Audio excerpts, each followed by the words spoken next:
Oke, kembali lagi dengan channel kita. Selamat datang. Jangan lupa like, subscribe, dan bunyikan loncengnya. Di sini kita akan belajar cara mengambil darah dari mata tikus. Pertama harus kita siapkan dulu peralatannya, yaitu pipa kapiler. Kita bebas mau menggunakan pipa kapiler ukuran berapa. Kemudian jangan lupa kita potong menjadi dua bagian. Tujuannya untuk pertama agar darah tidak terlalu panjang mengalirnya melalui dinding kapiler. Yang kedua buat ngirit agar kita tidak terlalu banyak menggunakan pipa kapiler. Yang kedua kita menggunakan tabung yang sudah mengandung EDTA. Biasanya kita memakai tabung yang berwarna ungu ataupun merah. Intinya yang harus mengandung EDTA. Kemudian ini tikus yang akan kita ambil darahnya dari mata. Ini tikus serat yang beratnya sudah 150 sampai 200 gram. Untuk cara yang pertama kita harus menentukan berapa mili darah yang akan kita ambil dengan cara menentukan pada tabung tersebut. Kita lihat ukurannya, biasanya kita ngambil 1 sampai 2 mili. Kita lihat dari bentuk tabungnya, di sana ada ukurannya sama, sudah ada EDTA-nya kayak gitu ya. Kemudian langkah selanjutnya kita ambil tikusnya, kita siapkan tisu. Kemudian kita ambil tikusnya satu persatu, kita siapkan di handling, dipegang dengan erat. Kemudian ekornya kita lipat ke belakang agar tidak mengganggu, karena semakin dia tegang darah yang dihasilkan akan sedikit kayak gitu. Cara pegangnya harus pas. Kemudian kita siapkan pipa kapilernya yang sudah kita potong. Kemudian kita tusuk ke mata bagian ujung, ditusuk, dipelintir ke depan, dipelintir lagi 2-3 kali pelintiran sampai darahnya keluar dari mata. Ketika darah sudah keluar, kita masukkan ke tabung yang sudah berisi EDTA. Kita teteskan darah tersebut sampai tanda yang sudah kita tandai 1-2 mili. Biarkan, kemudian kita tunggu perlahan sampai darah tersebut benar-benar sudah memenuhi sampai tanda yang sudah kita kasih tanda batas. Kemudian jika copot jangan tegang, pipa kapilernya jika copot jangan tegang. Kemudian kita ambil, kita buang dan bersihkan mata dengan tisu ataupun kain yang halus agar mata hewan yang sudah kita tusuk tadi tidak cacat. Setelah kita ambil darahnya, kita goyang-goyangkan atau kita kocok agar si darah ini tercampur homogen dengan kandungan EDTA yang ada di dalam tabung tersebut. Dikocok-kocok 2-3 menit agar tercampur merata. Oke, caranya seperti itu. Kemudian jangan sampai EDTA yang ada di dalamnya tidak tercampur semua, nanti darahnya akan mudah menggumpal. Setelah dikocok, kita pastikan tutupnya erat, kita taruh, dan jangan lupa dikasih label tikus nomor berapa, usia berapa. Oke, kita ulangi lagi, ekornya ditaruh belakang agar tidak mudah bergerak. Kemudian cara handlingnya kita perhatikan sehingga tikus tersebut tidak goyang-goyang. Kita tusuk, kemudian kita pelintir, tusuk, pelintir, tusuk, pelintir sampai darah tersebut mengalir keluar, sampai kita tampung ke tabung yang sudah kita sediakan.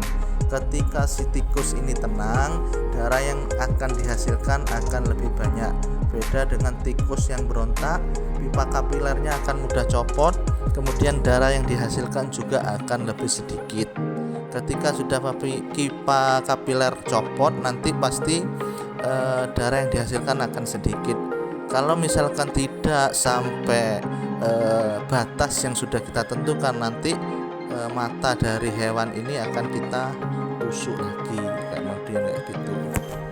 Oke, misalkan ada hewan ketika diambil darahnya baik dari mata maupun dari cara yang lainnya, kita tekan-tekan area dada antara tangan kanan sama tangan kiri, ditekan-tekan sebanyak 5-10 kali tekanan sampai hewan tersebut memberikan reaksi sehingga sampai sadar kembali, dan dibiarkan selama 15 menit sampai hewan tersebut benar-benar sadar dengan cara memberikan tekanan 5-10 menit.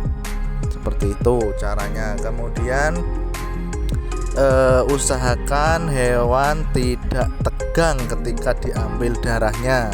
Sekali lagi akan saya infokan, semakin hewan tersebut tegang, maka darah yang dihasilkan akan semakin sedikit. Beda dengan kondisi hewan yang ketika kita handling sudah nyaman. Handling itu cara memegang hewan.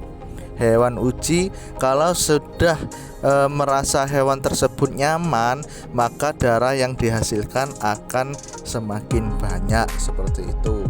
Jangan lupa setelah pengambilan darah yang sudah dimasukkan ke dalam tabung, digoyangkan karena di dalam tabung mengandung sejumlah EDTA agar darah tidak mudah menggumpal. Seperti itu.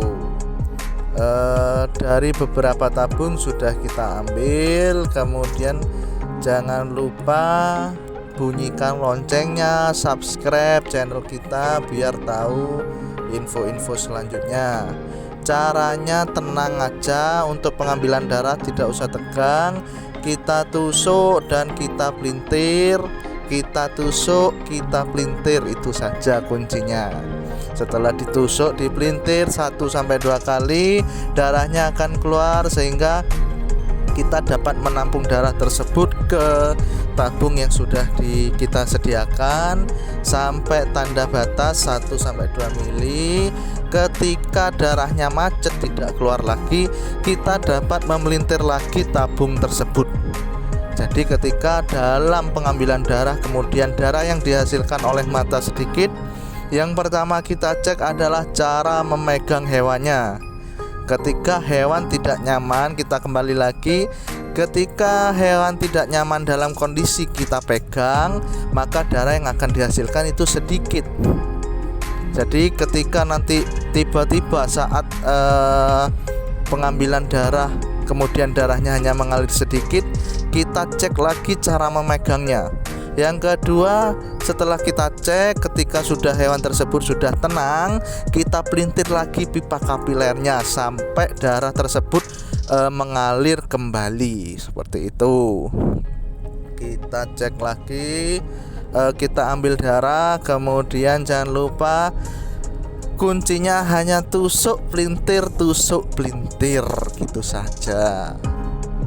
Setelah itu kita siapkan semua. Oke teman-teman, ini akan saya jelaskan lagi. Ini metodenya tusuk kemudian dipelintir. Kemudian cara menusuknya jangan terlalu dalam sehingga nanti akan menyebabkan luka pada hidung. Jadi misalkan teman-teman menusuknya terlalu dalam, kemudian dipelintir terlalu dalam, darahnya akan keluar melalui hidung. Jadi tandanya pada hewan uji nanti misalkan kita menusuk hewan tersebut dari mata terlalu dalam, maka darahnya akan keluar melalui hidung. Jadi kita hindari hal-hal seperti itu. Jadi kita hanya menusuknya sampai pembuluh mata yang ada pada di ujung, sehingga tidak menyebabkan darah akan keluar dari hidung. Dengan kita rasa dengan cara manual saja, nanti kita rasakan setelah ditusuk kemudian dipelintir, jangan terlalu dalam agar darah tersebut keluar melalui dinding pipa kapiler, bukan melalui hidung.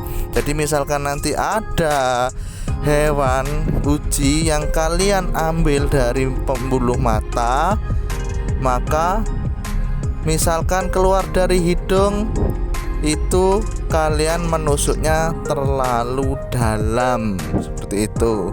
Sehingga kalau sudah tertusuk terlalu dalam, usahakan hewan tersebut ditenangkan kembali dan dikembalikan kembali ke kandangnya. Bisa diambil lagi darahnya, nanti dikasih jeda 1-3 jam agar hewan tersebut tidak stres. Seperti itu ya teman-teman. Oke, setelah pengambilan darah, usahakan tempat praktek kita disemprot dengan etanol atau metanol sehingga tidak menyebabkan hal-hal yang tidak kita inginkan. Terima kasih sudah menonton channel kami. Jangan lupa subscribe, like, dan komen di bawah komentar. See you next time guys.